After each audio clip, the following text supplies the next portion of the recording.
एकता में एकता ही हमारी शान है, इसलिए मेरा भारत महान है। जय हिंद दोस्तों, आज मैं आपके लिए जीके का सबसे ज़्यादा इंपॉर्टेंट टॉपिक भारत का राष्ट्रीय ध्वज, इससे रिलेटेड मोस्ट इंपॉर्टेंट क्वेश्चन इस वीडियो में लेकर आया हूँ। फ्रेंड्स, मैंने आपके लिए सभी क्वेश्चन सिलेक्टेड और इम्पॉर्टेंट लिए हैं। अगर आप किसी भी एग्जाम की तैयारी कर रहे हो, ये वीडियो आपके लिए काफ़ी ज़्यादा यूजफुल रहने वाला है। तो चलिए शुरू करते हैं फर्स्ट क्वेश्चन से। फर्स्ट क्वेश्चन है हमारा, हर वर्ष राष्ट्रीय झंडा दिवस कब मनाया जाता है? सही आंसर है इसका ऑप्शन सी 22 जुलाई। 22 जुलाई को फ्रेंड्स हर साल राष्ट्रीय झंडा दिवस मनाया जाता है, ये आपने याद रखना है।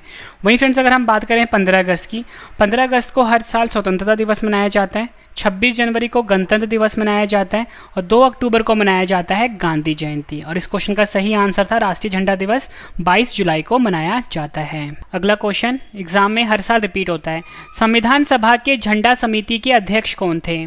सही आंसर है ऑप्शन ए राजेंद्र प्रसाद। राजेंद्र प्रसाद जो थे ये संविधान सभा के झंडा समिति के अध्यक्ष थे और राजेंद्र प्रसाद फ्रेंड्स हमारे देश के पहले राष्ट्रपति भी थे। अगला क्वेश्चन, स्वतंत्रता दिवस पर लाल किले पर सबसे ज़्यादा बार झंडा फहराने का रिकॉर्ड किसके नाम है? सही आंसर है ऑप्शन सी पंडित जवाहरलाल नेहरू, जो कि हमारे देश के पहले प्रधानमंत्री थे। इनके पास सबसे ज़्यादा झंडा फहराने का रिकॉर्ड है लाल किले के ऊपर और स्वतंत्रता दिवस के उपलक्ष्य पर, और कुल मिला के इन्होंने 17 बार झंडा फहराया है लाल किले के ऊपर, ये भी आपने याद रखना है। अगला क्वेश्चन, भारत के वर्तमान राष्ट्रीय ध्वज का डिज़ाइन किसने तैयार किया था? सही आंसर है ऑप्शन बी पिंगली वेंकैया। पिंगली वेंकैया ने भारत का जो वर्तमान राष्ट्रीय ध्वज है इसका डिज़ाइन तैयार किया था, ये आपने याद रखना है। एग्जाम में कई बार पूछा गया है। आपको फ्रेंड्स मैं ये बता दूं, हर साल 2 अगस्त को पिंगली वेंकैया की जयंती मनाई जाती है। अगला क्वेश्चन, भारत के राष्ट्रीय ध्वज की लंबाई एवं चौड़ाई का अनुपात कितना है? सही आंसर इसका ऑप्शन सी 3:2। फोटो से समझाता हूँ फ्रेंड्स, जो हमारा झंडा है, जो यानी कि हमारा राष्ट्रीय ध्वज है, कुछ इस प्रकार का है। ठीक है, 3 रंग की पट्टियाँ होती हैं, बीच में चक्र होता है, ठीक है, जिसमें कि 24 तिलियाँ होती हैं। तो हमसे ये पूछा रहा है कि भारत का जो राष्ट्रीय ध्वज है इसकी लंबाई का मतलब फ्रेंड्स हम इस चीज़ की बात कर रहे हैं, ठीक है, ये है लंबाई। और पूछ रहा है कि चौड़ाई का अनुपात कितना होता है। चौड़ाई का मतलब फ्रेंड्स ये वाला भाग। तो लंबाई और चौड़ाई का जो अनुपात होता है फ्रेंड्स वो होता है 3:2। ठीक है, अगर आपसे एग्जाम में ये पूछ लें कि भारत के राष्ट्रीय ध्वज की चौड़ाई और लंबाई का अनुपात कितना होता है, तब आंसर 2:3 होगा। अगर पहले लंबाई पूछता है तो फिर 3 आएगा पहले, और लंबाई चौड़ाई का होगा 3:2।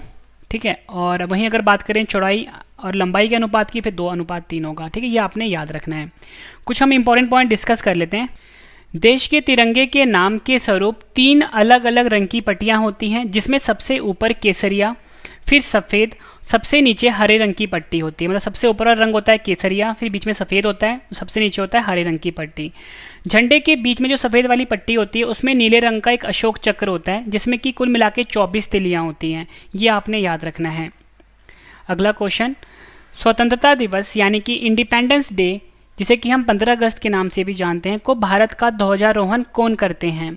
सही आंसर है ऑप्शन डी भारत के प्रधानमंत्री जो होते हैं। ये स्वतंत्रता दिवस, जिसे कि हम इंडिपेंडेंस डे भी बोलते हैं, जो कि 15 अगस्त को मनाया जाता है हर साल, इस दिन ध्वजारोहण करते हैं प्रधानमंत्री, ये आपने याद रखना है। इंपॉर्टेंट पॉइंट डिस्कस कर लेते हैं। स्वतंत्रता दिवस को जो राज्यों में जो ध्वजारोहण करते हैं वो मुख्यमंत्री करते हैं। देश में कौन करते हैं? प्रधानमंत्री। वहीं राज्यों में करते हैं मुख्यमंत्री, ये आपने याद रखना है। अगला क्वेश्चन, 26 जनवरी यानी कि गणतंत्र दिवस के दिन ध्वजारोहण कौन करते हैं? सही आंसर इसका ऑप्शन ए भारत के राष्ट्रपति।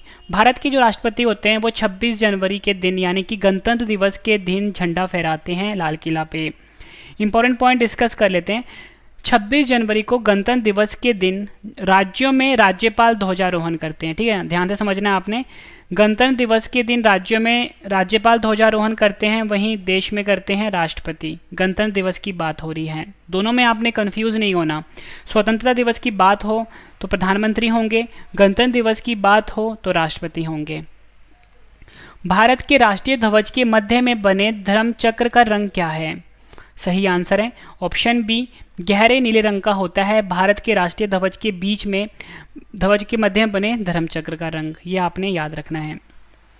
अगला क्वेश्चन, भारत के राष्ट्रीय ध्वज में बने अशोक चक्र में तिलियों की संख्या कितनी होती है? सही आंसर है ऑप्शन बी 24। भारत का जो राष्ट्रीय ध्वज होता है फ्रेंड्स, इसमें जो अशोक चक्र होता है इसमें 24 तिलियां होती हैं, ये आपने याद रखना है। अगला क्वेश्चन, राष्ट्रगान पहली बार कहाँ गाया गया था? सही आंसर इसका ऑप्शन ए 1911 का जो कलकत्ता अधिवेशन था फ्रेंड्स, इसमें राष्ट्रगान पहली बार गाया गया था। और राष्ट्रगान क्या है हमारा? जन गण मन, ये आपने याद रखना है।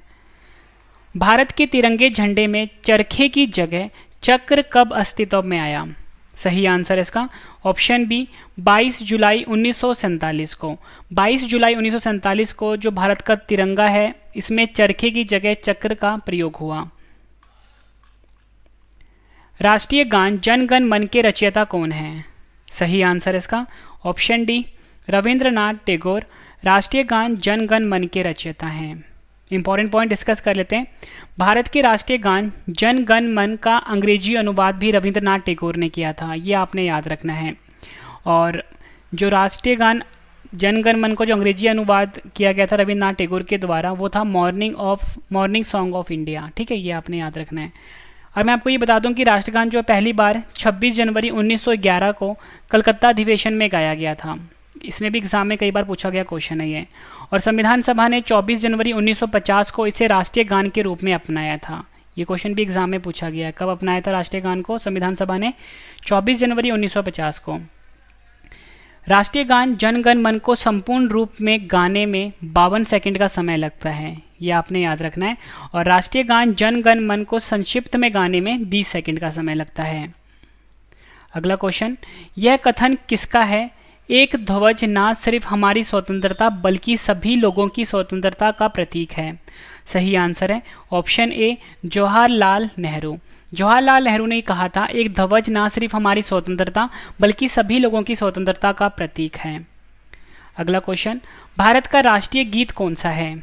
सही आंसर है ऑप्शन ए वंदे मातरम। वंदे मातरम भारत का राष्ट्रीय गीत है। और राष्ट्रीय गान मैंने आपको क्या बताया था? जन गण मन। अगला क्वेश्चन, इंपॉर्टेंट पॉइंट डिस्कस कर लेते हैं। भारत का राष्ट्रीय गीत वंदे मातरम के रचयिता बंकिम चंद्र चट्टोपाध्याय हैं।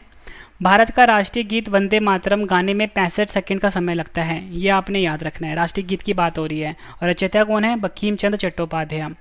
भारत का राष्ट्रीय गीत वंदे मातरम को पहली बार 1896 में कलकत्ता अधिवेशन में गाया गए थे। ठीक है, अधिवेशन में गाया गया था और वो था 12वां अधिवेशन, ये भी आपने याद रखना है। अगला क्वेश्चन, सुप्रीम कोर्ट ने किस अनुच्छेद के तहत ध्वज फहराने के अधिकार को मौलिक अधिकार के रूप में घोषित किया है? सही आंसर है ऑप्शन सी अनुच्छेद 19A। सुप्रीम कोर्ट ने अनुच्छेद 19A के तहत ध्वज फहराने के अधिकार को मौलिक अधिकार के रूप में घोषित किया है। अगला क्वेश्चन, भारत का राष्ट्रीय गीत वंदे मातरम कहाँ से लिया गया है? सही आंसर इसका ऑप्शन ए आनंद मठ। आनंद मठ से भारत का जो राष्ट्रीय गीत है वंदे मातरम, इसे लिया गया है। नेक्स्ट क्वेश्चन, भारत के राष्ट्रीय प्रतीक में कितने शेर दिखाई देते हैं? सही आंसर इसका ऑप्शन बी 3। भारत के राष्ट्रीय प्रतीक में कुल मिला के 3 शेर दिखाई पड़ते हैं। नेक्स्ट क्वेश्चन है हमारा, भारत के राष्ट्रीय प्रतीक चिन्ह के आधार पट्टी पर अंकित शब्द सत्यमेव जयते किससे लिया गया है? सही आंसर है ऑप्शन बी मुंडकोपनिषद से। मुंडकोपनिषद से भारत का जो राष्ट्रीय प्रतीक चिन्ह के आधार पर जो शब्द अंकित है सत्यमेव जयते, इसको लिया गया है। नेक्स्ट क्वेश्चन है हमारा, भारत का राष्ट्रीय आदर्श वाक्य क्या है? सही आंसर है ऑप्शन ए सत्यमेव जयते भारत का राष्ट्रीय आदर्श वाक्य है। अगला क्वेश्चन कर लेते हैं, भारत का राष्ट्रीय पंचांग कब अपनाया गया था? सही आंसर है ऑप्शन डी 1957 में भारत का जो राष्ट्रीय पंचांग है इसे अपनाया गया था। भारत का राष्ट्रीय पंचांग शक संवत पर आधारित है। 22 मार्च 1957 को शक पंचांग को ग्रिगोरियन कैलेंडर के साथ राष्ट्रीय पंचांग के रूप में अपनाया गया था। अगला क्वेश्चन, भारत के तिरंगे झंडे के बारे में कौन सा कथन सही नहीं है? तो फ्रेंड्स जो ऑप्शन ए है ये सही नहीं है। मैंने आपको ऊपर बताया था कि ध्वज की जो लंबाई और चौड़ाई का जो अनुपात होता है वो 3:2 होता है। ठीक है, लेकिन यहाँ पे 2:3 लिखा है जो कि चौड़ाई और लंबाई का अनुपात है, लेकिन हमसे पूछा क्या गया लंबाई और चौड़ाई का, तो वो क्या होगा 3:2, इसलिए ये ऑप्शन गलत हो गया हमारा। ठीक है, सफ़ेद पट्टी के मध्य में चक्र है, ये सही लिखा है, जो कि प्रगति और गतिशीलता का प्रतीक है, सही है ये। झंडे के बीच का चक्र अशोक चक्र से लिया गया है, ये भी बिल्कुल सही है। इस चक्र का व्यास ध्वज की सफ़ेद पट्टी की चौड़ाई के 3/4 लगभग है, ये भी सही है। मतलब ऑप्शन ए हमारा गलत हो गया था। ध्वज की लंबाई और चौड़ाई का अनुपात 3:2 होता है, वहाँ पे लिखा था 2:3, जो कि गलत हो गया। राष्ट्रीय झंडा फहराते समय सबसे ऊपर कौन सा रंग होता है? सही आंसर है ऑप्शन सी, केसरिया रंग सबसे ऊपर होता है। देश में किस कानून के तहत तिरंगे को फहराने के नियम निर्धारित किए गए हैं? सही आंसर है ऑप्शन सी, उपयुक्त ए और B. Flag code of India, भारतीय ध्वज संहिता, ये 2 कानून हैं तिरंगे फहराने के। देश में फ्लैग कोड ऑफ इंडिया यानी कि भारतीय ध्वज संहिता नाम का एक कानून है जिसमें तिरंगे को फहराने के लिए नियम निर्धारित किए गए हैं। इन नियमों का उल्लंघन करने वालों को जेल भी हो सकती है। अब देखो फ्रेंड्स, मैंने आपको मोस्ट इंपॉर्टेंट क्वेश्चंस करवाए भारतीय तिरंगे से रिलेटेड, ठीक है। सभी क्वेश्चन एग्जाम के लिए इंपॉर्टेंट थे। अब मैं आपको फ्रेंड्स आज़ादी से जुड़े कुछ प्रमुख नारे करवा देता हूँ, ये भी आपके लिए इंपॉर्टेंट हैं। स्वराज हमारा जन्मसिद्ध अधिकार है, ये किसने कहा था? आपका सही आंसर होगा बाल गंगाधर तिलक ने कहा था। इंकलाब जिंदाबाद, ये किसने कहा था? भगत सिंह ने। सारे जहां से अच्छा हिंदुस्तान हमारा, ये कहा था इकबाल ने। पूर्ण स्वराज, ये कहा था जवाहरलाल नेहरू ने। आराम हराम है, ये कहा था जवाहरलाल नेहरू ने। मेरे सिर पर लाठी का एक एक प्रहार अंग्रेजी शासन के कफन के कील साबित होंगे, ये कहा था लाला लाजपत राय ने। अगला कर लेते हैं। करो या मरो का नारा दिया था महात्मा गांधी ने। अगला नारा है हमारे पास मरो नहीं मारो, ये कहा था लाल बहादुर शास्त्री ने। भारत छोड़ो का नारा दिया था महात्मा गांधी ने।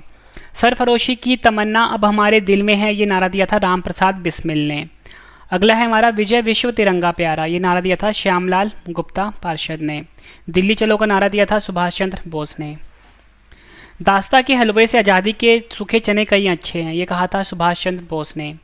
तुम मुझे खून दो मैं तुम्हें आज़ादी दूंगा, ये कहा था सुभाष चंद्र बोस ने। जय हिंद का नारा दिया था सुभाष चंद्र बोस ने। जय जवान जय किसान जय विज्ञान का नारा दिया है अटल बिहारी वाजपेयी ने। वहीं अगर हम बात करें तो फ्रेंड्स ये 16 क्वेश्चन